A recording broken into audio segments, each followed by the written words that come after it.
I would like to greet everyone a good evening and happy Friday.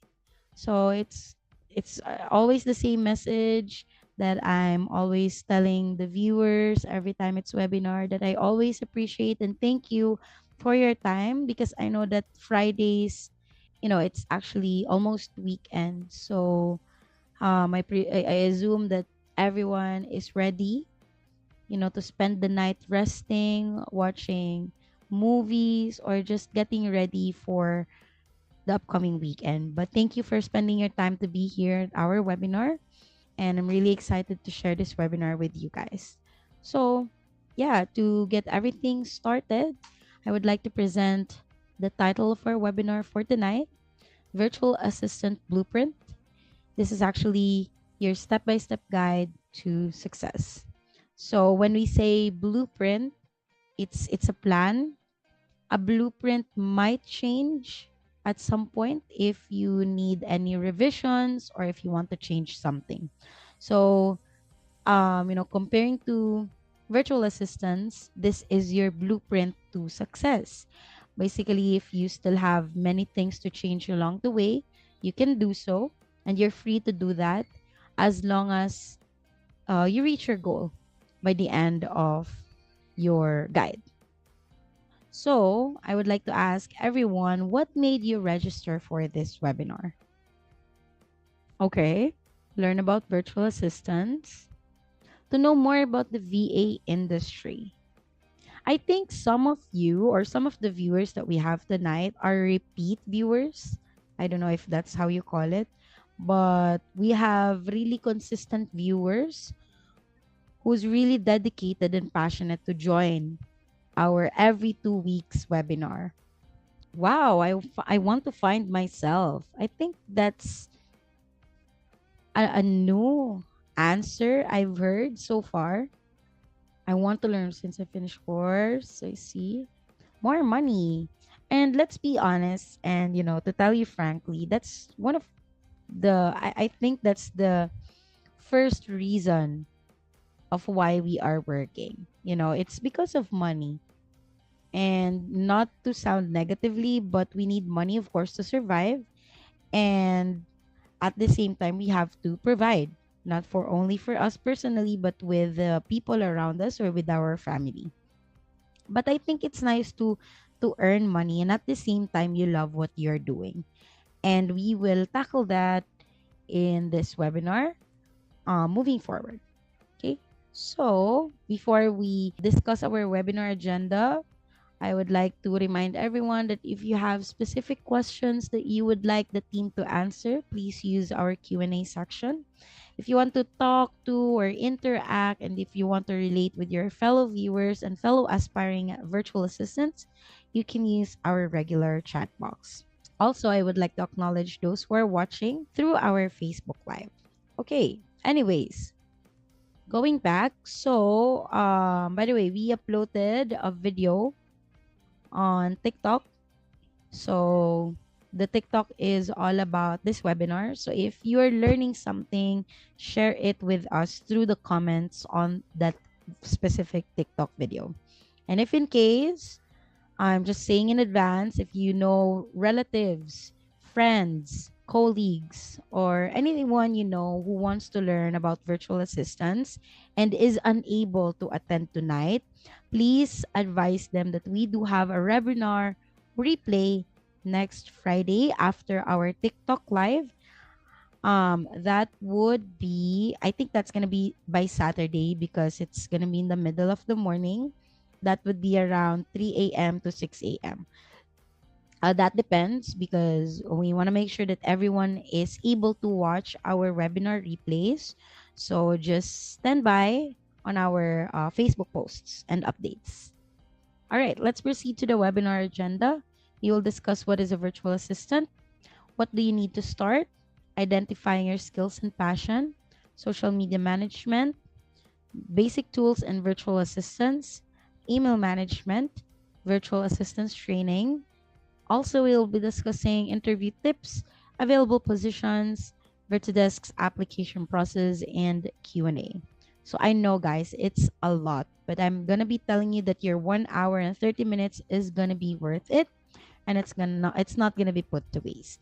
So let us start first with what is a virtual assistant. I think this is a common question when you attend webinars like this. So as we all know, the virtual assistant is a remote administrative assistant. Basically, you are like a secretary, but you're working remotely. You're not working with your boss in a physical office. And basically, you're using internet, computer, laptops, and any other equipment in processing your tasks or doing your projects or results.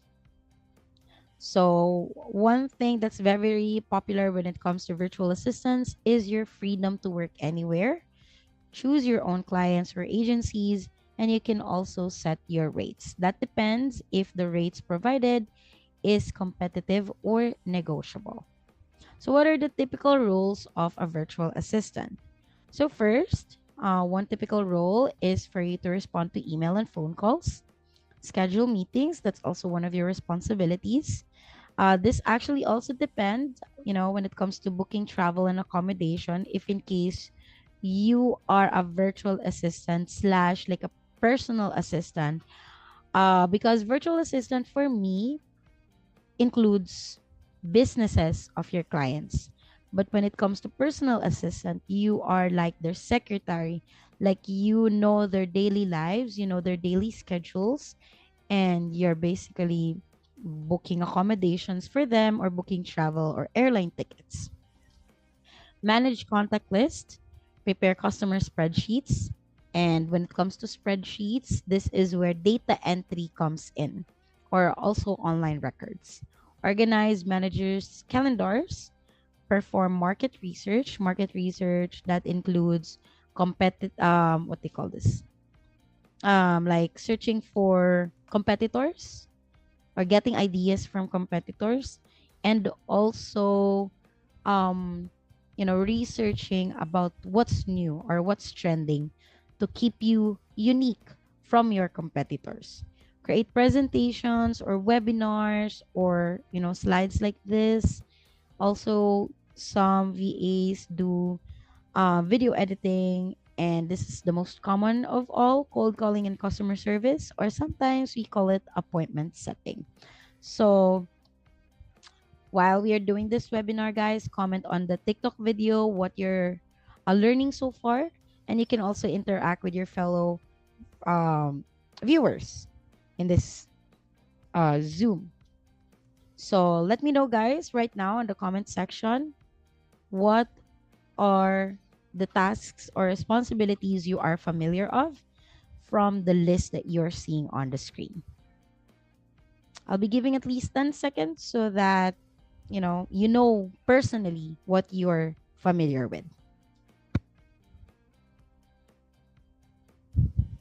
All right, thank you so much for your answer, guys. So let us go ahead and proceed. Don't worry, you can still chat your answers because you'll be needing it for your personal decisions along the webinar.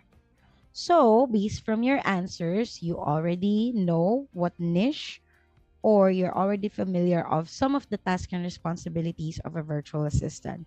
So we'll proceed now. What are the things, or basically what you need to start? Okay, because there are some aspiring VAs who keeps on bombarding us, through comments, DMs. But don't get me wrong, guys. We love if people are asking questions, because that's how you learn.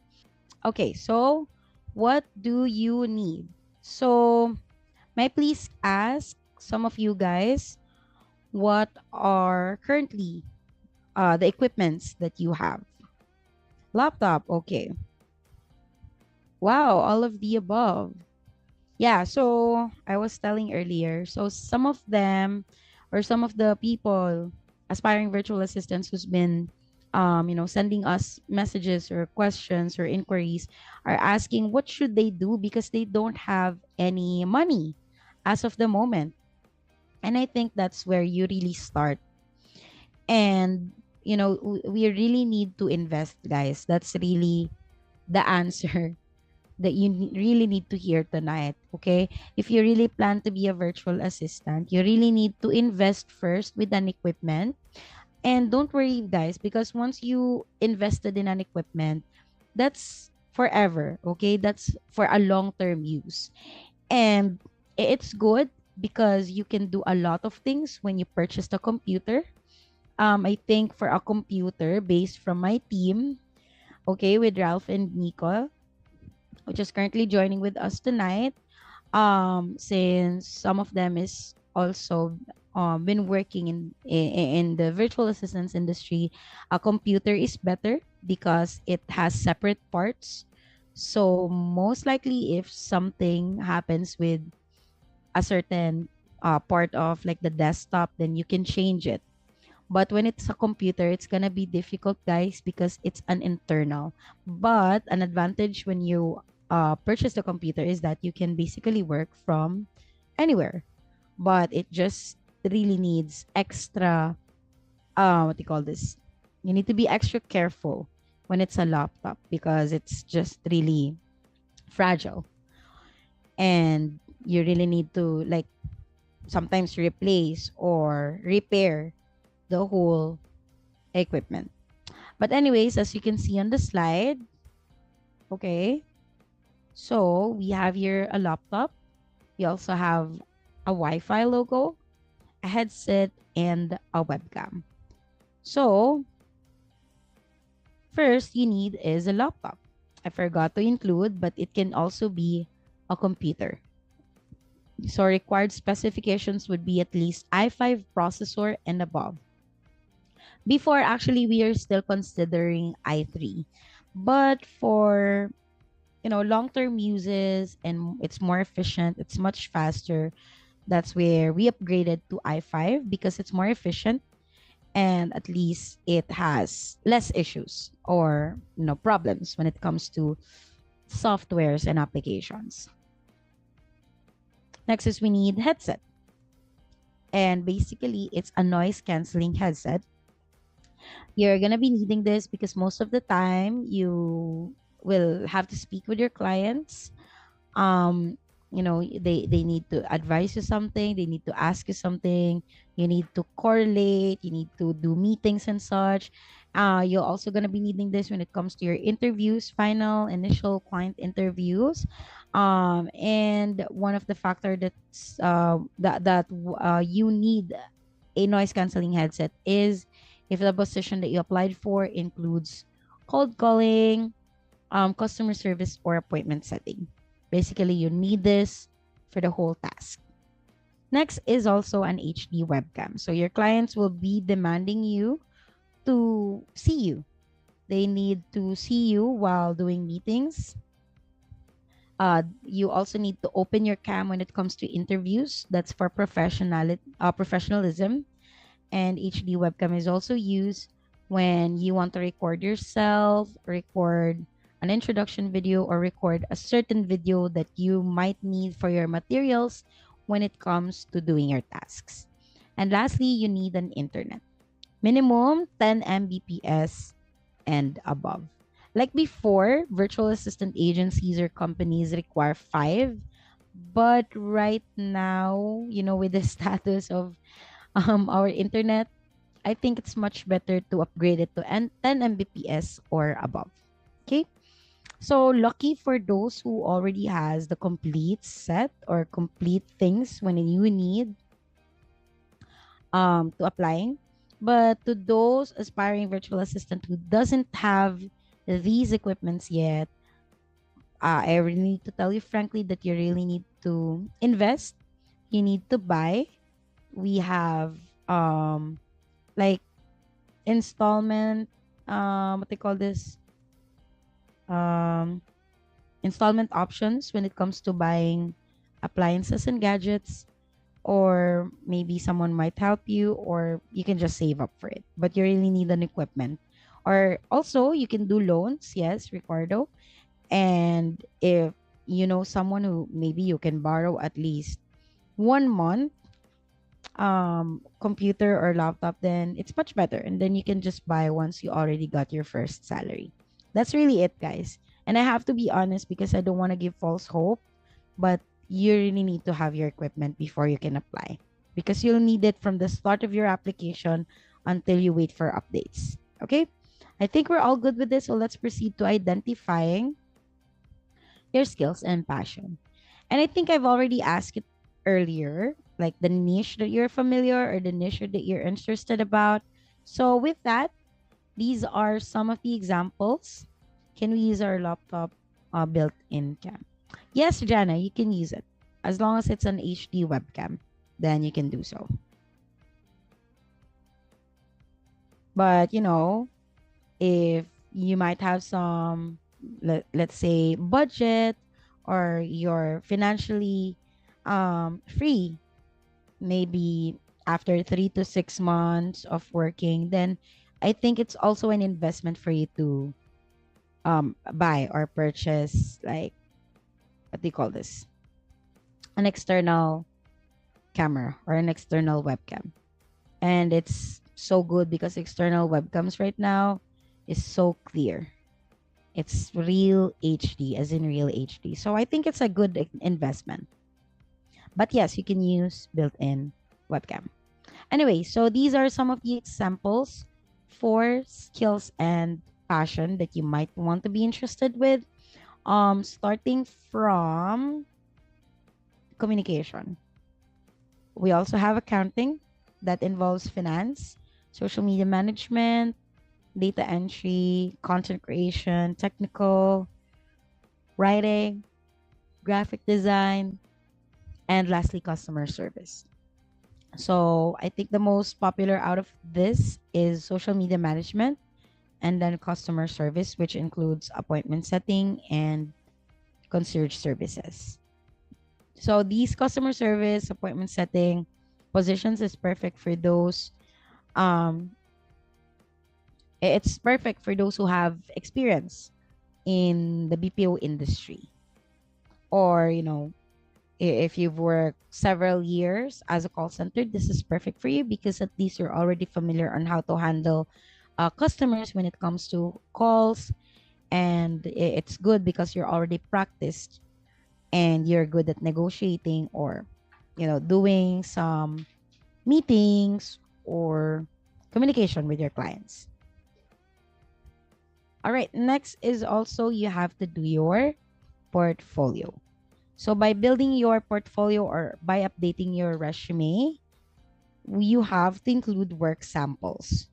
So work samples, if in case you have experiences as a social media management manager or as a graphic designer, then you can go ahead and include your previous posters that you've made, any graphic designs, include that, the videos that you've edited, the companies that you've worked with. You can also include the businesses or brand names in which you worked for as a cold caller, appointment setter, or as a call center. So anything, include that in your portfolio. Also, you can include client testimonials, or what we call feedback or reviews. You can ask maybe your previous clients, if in case you are a newbie when it comes to virtual assistants, I think you can also include reviews or feedbacks from your supervisors, from your managers, your HR department. You can also include that. And it's also helpful for you to include work experiences. Guys, just to let you know that work samples is different from work experiences. So work samples is the output itself, but for work experiences, you have to include the companies or the brands that you've worked with. And lastly, you can also include professional details or references.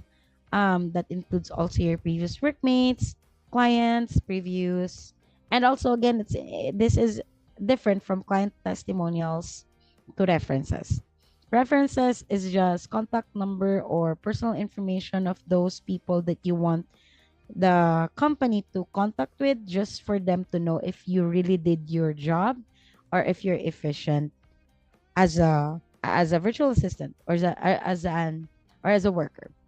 Okay, so you can also, once you already created your portfolio, you have to make yourself stand out online. That's by putting yourself there or out there. Okay, apply in freelancing agencies like social media platforms, Facebook, Instagram, Snapchat, Twitter. There's a lot of options wherein we can share our portfolio or our profile as a virtual assistant. You can also use other virtual assistant, like some virtual assistant may need to resign from companies or they need to let go a client. So I think it's not going to be a problem if they're going to be replacing you. You can also do job listings. This is very popular when it comes to Facebook.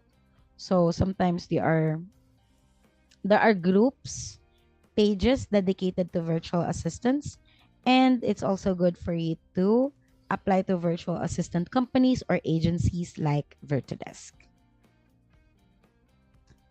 Let us proceed to what is social media management. So social media management includes content creation like the ones we're seeing on our reels, stories, my days. When it comes to YouTube, it's shorts. So content creation is doing basically content, whether it be posts, images, videos, or any other multimedia content.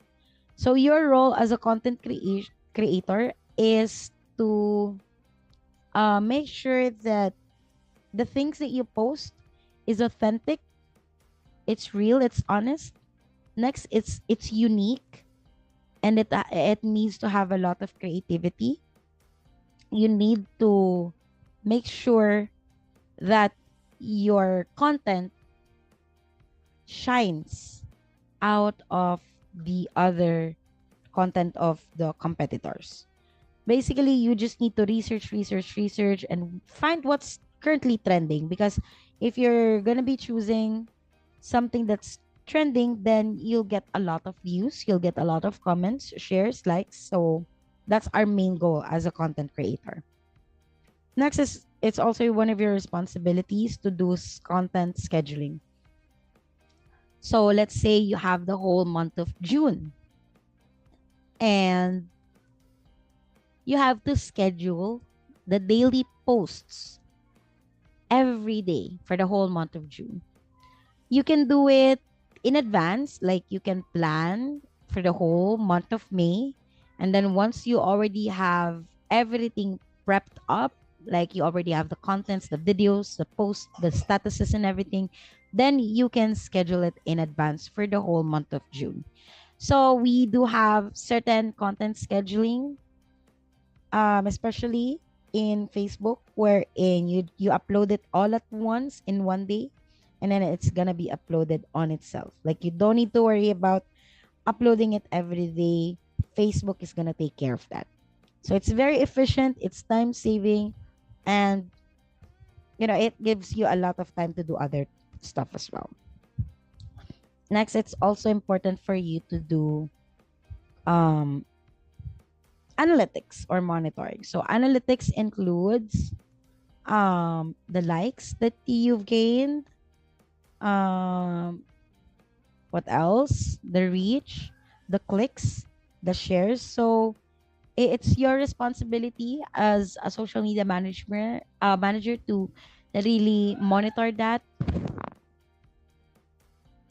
because you want to make sure that your metrics is progressing or is increasing. If it's decreasing, if in case you receive lesser likes than last month, then you have to find out what's the problem. Okay? Maybe my post isn't good enough. Maybe my videos is not well edited. Maybe my graphic design is a bit boring. So you have to figure it out on your own. And that's how you use analytics, because analytics can predict those things. Okay? You have to make sure that the contents that you are uploading is effective to the eyes of the viewers online. And lastly is the audience research. Guys, for example, as a content creator, you do not just upload and create contents. You have to make sure that you target the audience that basically you're targeting. You have to research. For example, the brand of your client is, let's say, let me think of, let's say makeups. Okay, because I'm a girl, so I'm gonna be using that example. So let's say my client's brand or my client's business is all about makeup. So you have to do your research. Makeups is popular for what? Women. What else? Students. What else do you think? You can also include professions. Makeups is good for those makeup artists, models, yes, flight attendants, teachers. So you do not post your makeup contents in a group of men, if you understand what I'm saying, because it's not gonna be effective. You might want to post it during let's say school openings. You can also post it during New Year's or Christmas, because of course people tend to um, like shoot a lot of videos and images, so I think that's going to be useful. So in doing audience research, it's not um only the audience that you're researching with, but you also have to research the proper time for you to post your contents. So this is one of the content strategy of some content creators. They target specific audience. Okay? So, nagmamatter din po ba yan sa oras ng post? Yes, fair yan. So, I've been handling Virtudesk's TikTok for quite some time now, and I can see that the the time wherein you post content really matters. Okay, let me insert this real quick. Ray Sering, yes, makeups is interesting for funeral homes. Yeah, that's true. Okay, they need makeups too. Anyways, going back to the time, yes, sometime, for example, let's say you post consistently every 7 p.m. every day. So that doesn't mean that if you post on any other time, you'll get lesser viewers. You have to be experimental, because that doesn't mean that if you post 7 p.m. consistently every day, then that's the time you get the most viewers. Guys, the internet and social media platforms is vastly changing, and you have to keep up with it. It matters, guys. That's why I think one content strategy is for you to post 3 times a day for 1 week straight. Okay? Post 3 times a day, 1 week straight. And then by the end of the week, check your analytics. Like, check what time you get the highest views. And do you get high views in the morning, in the afternoon, or in the evening? And certain social media platforms have specific time frame. For me, in TikTok, I get a lot of viewers when it comes 6 p.m. above. Because in the morning, up in the afternoon, everyone is at work, everyone is at school. So they tend to scroll once they go home at night up until the midnight. Okay? Thank you so much, guys, for your questions. If I won't be able to address this, our team will answer it in a bit. Let's proceed to the basic tools in Virtual Assistant. So first is communication tools. I know that some of you are familiar with this. Okay, so I will be giving, or I will be reading what do you call this? The application name, okay? And then give me a heart if you're familiar or if you've used it before. And then let me see. Okay, let's try to use the thumbs up sign. Give me a thumbs up sign if you're not familiar with it or if you haven't used it yet. Okay? Again, heart if you've used it, and then thumbs up if you haven't used it or if you're not familiar. Okay? Let's start. So for communication tools, Gmail. Gmail. Okay, I'm getting a lot of hearts. I think it's the most common communication tools used because you get updates from your application through Gmail. How about Outlook, guys? Outlook. All right, Outlook. Wow. Everyone is using Outlook. But I'm not really using it. I use Gmail the most. How about Slack?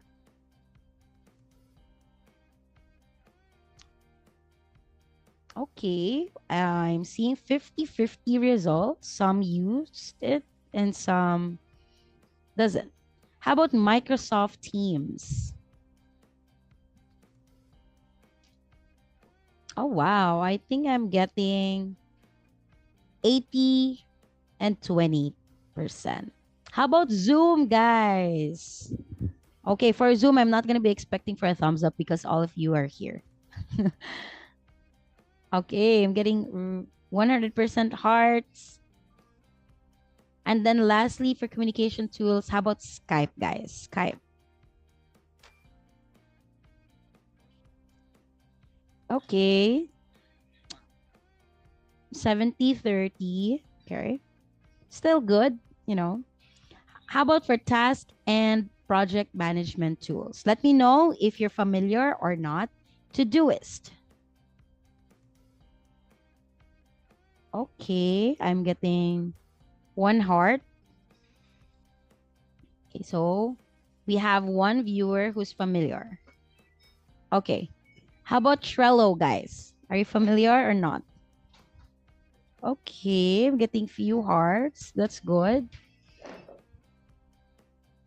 Okay, how about Asana? Asana.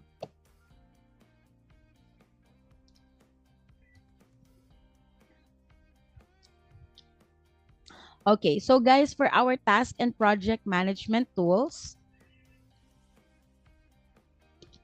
we received a lot of thumbs up. So if that's the case, guys, that means if you reacted several thumbs up from these tools, then you have to learn it this week. Okay, that's my assignment personally for you. So you have to make sure that if you are reacting a thumbs up to a certain tool, you have to study, you have to familiarize yourself with it, you have to learn it. It's not for me, it's for you guys. Okay, so this is the reason why I'm asking it for you to learn it, because at least if you apply this to virtual assistant, you're not going to be surprised when these tools are introduced to you. Okay, thank you so much, guys. Let's proceed to calendar and scheduling tools. Okay, I think we already asked this. Anyways, let's proceed to cloud storage and file sharing. How about Google Drive, guys? Google Drive. Okay, I'm getting 100% hearts. Thank you. How about Dropbox, if you're familiar? I'm not familiar with this, but I'm seeing it online as well. So I think I'm going to react thumbs up. I haven't used it. Okay, I'm getting 50-50. And lastly, OneDrive. I think I'm going to react thumbs up with this as well. Like, I am familiar with it, but I haven't used it. So, like, I'm familiar with just the name, but I'm not familiar how to use it. Okay, thank you so much for your participation, guys. Again, for this week, that's your assignment. If you reacted the thumbs up, then you have to learn and study that specific tool. Okay, so let's proceed to email management. So, are you familiar with email management, guys? Let me know, okay? That's going to be our practice from now on. If you're familiar, react a heart. If not, then react a thumbs up. Okay, so some of us is not yet familiar with email management.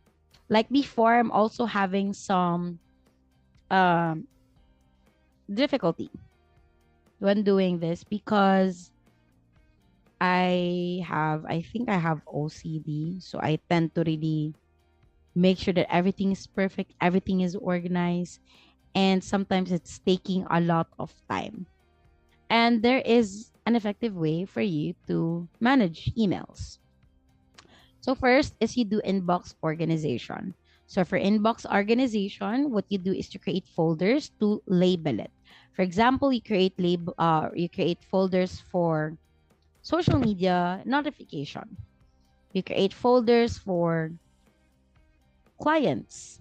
You create folders for like the first thing to read in the morning.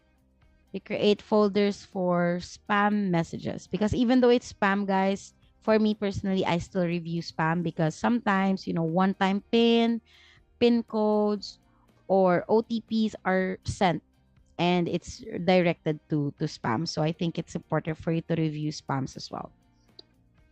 Utilize filters and rules to automatically sort incoming emails to specific folders. This is very time consuming because if you don't utilize filters, then you're gonna have to organize it every day all at once and it's tiring. But if you use filters, guys, if there is an incoming message, then it would route the specific email to the specific folder. Next, archive or delete emails that are no longer needed so that it's not gonna be messy when it comes to your inbox. This is me, guys. Like if there are some notification that's related to Facebook, I immediately archive it. And then by the end of the week, I review all the archives.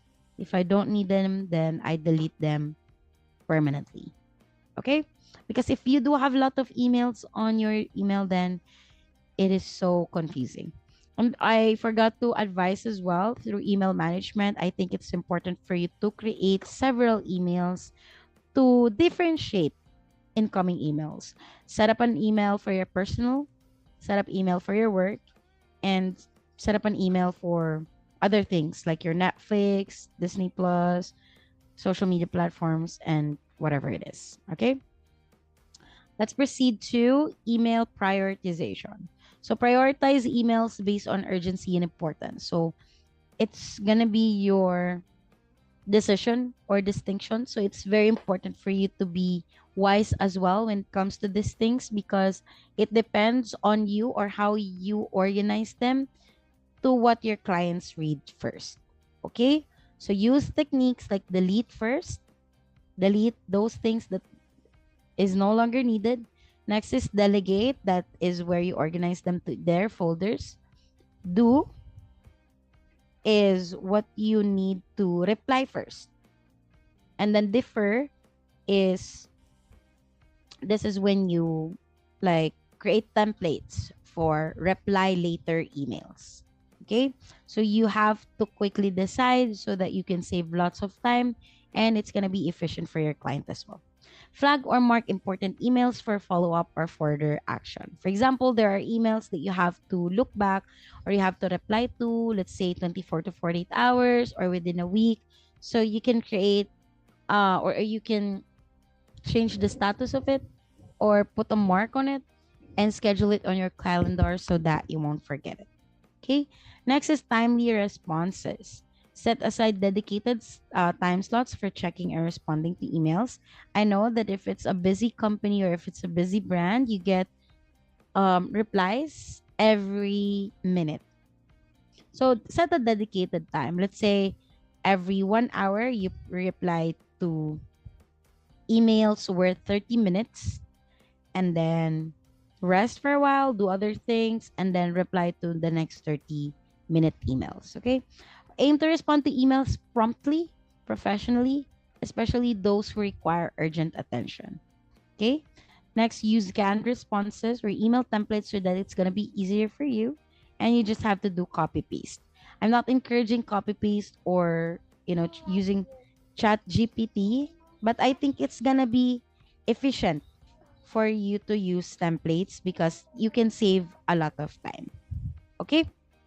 Can I get a thumbs up, guys, if you're still there? All right. Thank you so much for your thumbs up, guys. So, I would like to ask, do you think you're ready to learn email management on your own?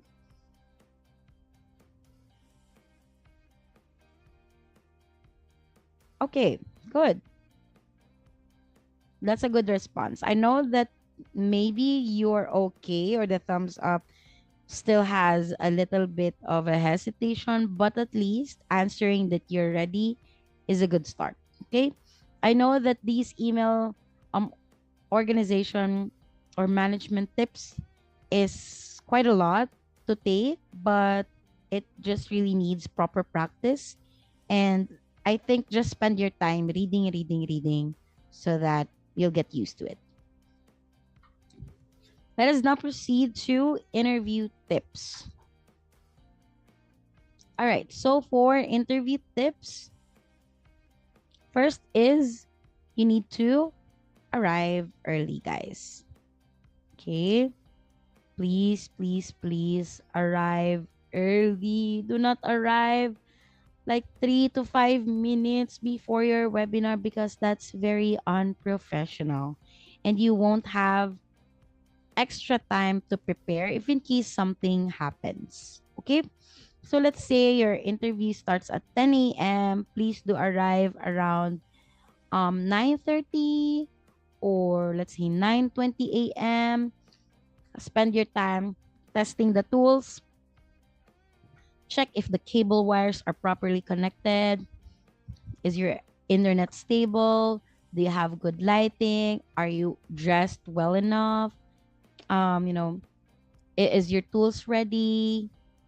Make sure that everything is all set and prepped so that you won't have to deal with these kinds of issues in the middle or during the interview. And guys, also one of the factors is dress professionally.